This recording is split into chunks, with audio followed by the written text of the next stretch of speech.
Praise the lord. హల్లెలూయా. ప్రభువైన యేసుక్రీస్తు వారి శ్రేష్టమైన నామములో అనుదిన వాగ్దాన కార్యక్రమాన్ని చూస్తున్న ప్రియ దేవుని బిడ్డలారా, మీ అందరికీ ప్రభు పేరట నా నిండు వందనాలు తెలియజేస్తూ ఉన్నానండి.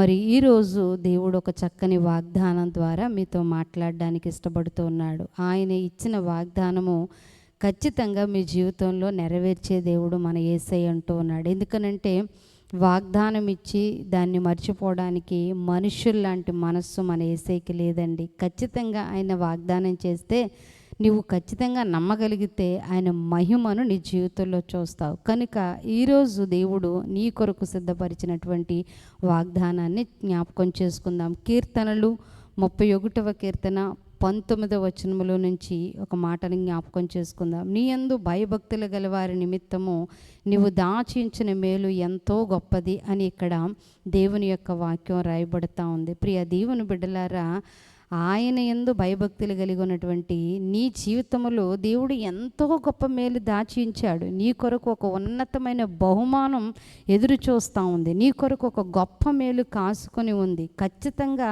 నువ్వు ఒక రోజున దాన్ని స్వతంత్రించుకుంటావు. దేవుడు ఈరోజు నీతో మాట్లాడుతూ నిన్ను బలపరుస్తూ ఉన్నాడు. ఏమనంటే నీ కొరకు ఒక గొప్ప మేలు దాచుకొని ఉన్నదని, నీ కోసం ఒక గొప్ప కార్యము దేవుడు సిద్ధపరిచి ఉంచాడని. ఎందుకంటే మనుషులు ఏ మేలును మన కొరకు సిద్ధపరిచి ఉంచరు ప్రియ దేవుని బిడ్డలారా. కానీ దేవదేవుడట ఆయన యందు భయభక్తులు కలిగిన వారి కొరకు చక్కని మేలును సిద్ధపరుస్తాడు. ఎందుకంటే ఆయన పిల్లలు మేలుల చేత, ఆశీర్వాదముల చేత, ఆయన కార్యముల చేత నీవు దీవించబడాలన్నది ఆయన యొక్క ఉద్దేశం.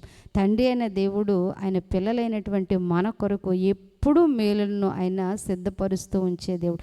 కనుక ఆ మేలు ఈరోజు నీ జీవితంలో దేవుడు నీకు అనుగ్రహించబోతున్నాడని నమ్మి ప్రార్థనలు ఏకీవించు. తప్పక దేవుడు నీ కొరకు సిద్ధపరిచిన మేలును నువ్వు నీ జీవితంలో అనుభవించబోతా ఉన్నావు.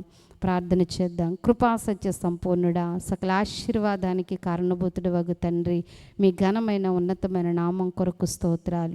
ఈ కాలం మీరు మాకు ఇచ్చిన ఈ చక్కని వాగ్దానము కొరకే స్తోత్రాలు. మా కొరకు సిద్ధపరిచి ఉంచిన మేలు ఎంతో గొప్పదని మీరు మాట్లాడారు. నిజమే తండ్రి, ఆ గొప్ప మేలును ప్రభువా మా జీవితాల్లో, మా కుటుంబాలలో మేము పొందుకొని దానిని స్వతంత్రించుకొని ఆ మేలును మా జీవితంలో అనుభవించి మీకు సాక్షులుగా నీకు మహిమ తెచ్చే బిడలుగా ఉండడానికి కృప చూపించి సహాయం చేసి మా కొరకు సిద్ధపరిచి దాచించిన ఆ మేలుతో మా హృదయం తృప్తిపరిచి మీరు మహిమ పొందుకొనమని యేసుక్రీస్తు వారి శ్రేష్టమైన నామంలో ప్రార్థిస్తున్నాము తండ్రి. ఆమేన్. దేవునికి స్తోత్రం. దేవుడు మిమ్మల్ని దీవించి ఆశీర్వదించునుగాక. ఆమేన్. God bless you.